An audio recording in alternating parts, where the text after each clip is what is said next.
بسم الله الرحمن الرحيم. السلام عليكم ورحمة الله وبركاته. معانا ايه دلوقتي؟ معانا كابتن فاروق جعفر بيطالب بتقسيط غرامة كهرباء. ملك النص، الزملكاوي الأصيل،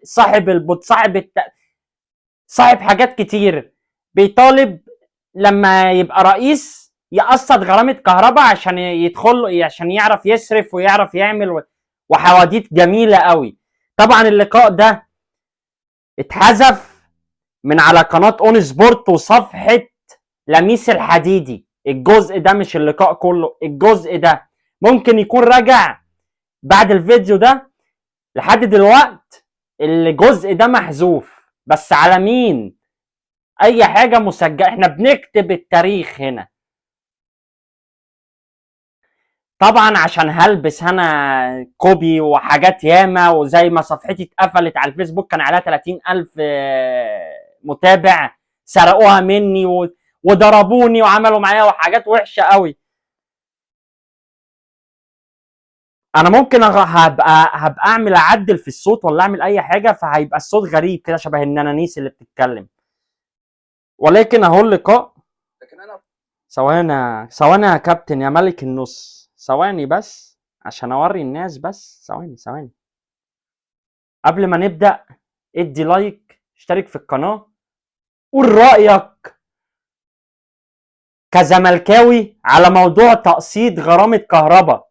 يا زملكاوية ما ينفعش، احنا اتشتمنا، اتقل مننا.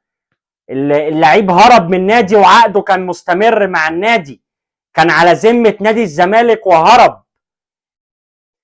عقاب صدر من الفيفا بدفع الغرامة كاملة. تقسيط ايه؟ تقسيط ايه؟ احنا محل موبيليات.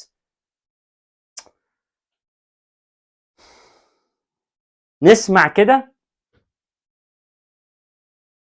بشكل مش ظريف. لكن دلوقتي احنا دايما خلينا في الفتره دي دايما نقرب المسافات بيننا وبين النادي الاهلي، بين جماهير الزمالك وجماهير الاهلي، بين لعيبه الزمالك ولعيبه الاهلي، وبين مجلس اداره الزمالك ومجلس اداره النادي الاهلي. يعني انت رايك انه ستقبل فاروق جعفر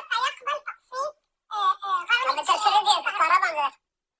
انت رايك فاروق جعفر سيقبل بتقسيط غرامة كهرباء؟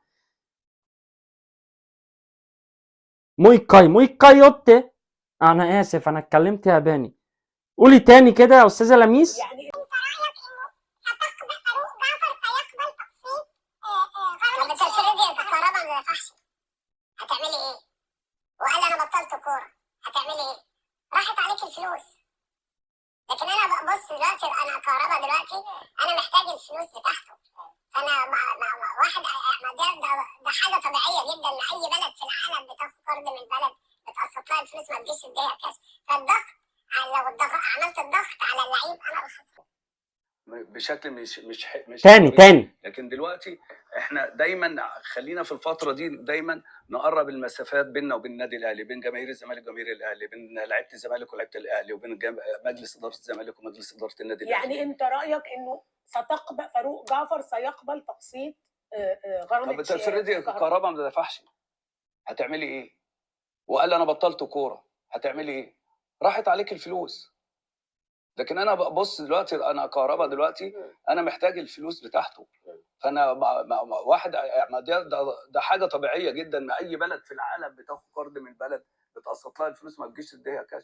فالضغط لو عملت الضغط على اللعيب انا الخسران. الله سقفه والنبي، سقفه يا جدعان، سقفه كده. اي بلد في العالم بتقبل، ما اي بلد في العالم شعب البلد دي بيطلع يشتم البلد التانية واوف احنا مثلا بلد الهرباء حطيناه في بلد التق، صح؟ ومش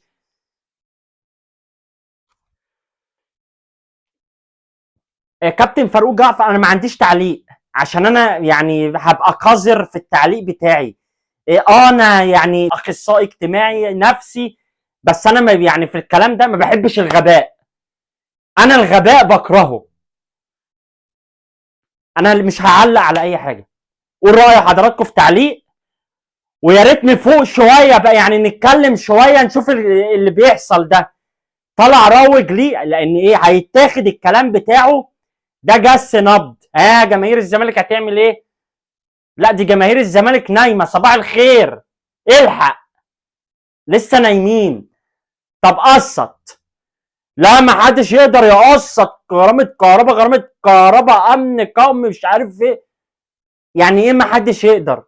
ما احنا ما بنعملش حاجه واحنا قاعدين سكت، لا في اي دعم ولا في اي، مش ليا كلام على اللي بيقوله كابتن فاروق جعفر الكابتن المحترم الكبير رمز نادي الزمالك. انا ما عنديش تعليق. كان معاكم برتمنت، اشوفكم على خير ان شاء الله. سلام.